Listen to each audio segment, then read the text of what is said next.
How to create Snapchat Cameo step by step. To create Snapchat Cameo, first of all, launch the Snapchat application on your device. Now swipe towards right from your camera view screen to access the chat panel, or simply tap on the chat bubble from the bottom navigation bar to enter your chat feed.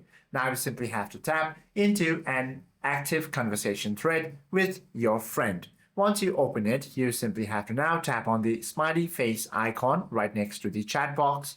Once you tap on this, all you have to do is now, on the right side of the chat, from here, look for the Cameo option. You should be able to find it over here. Go ahead and tap on any of this Create My Cameo button. Once you tap on it, from there, all you have to do is go ahead and then take your silhouette selfie and select your silhouette body type, and then taste and send a cameo on your message or conversation. Hope this video helps you out a lot. If you have any questions or queries, do comment down below.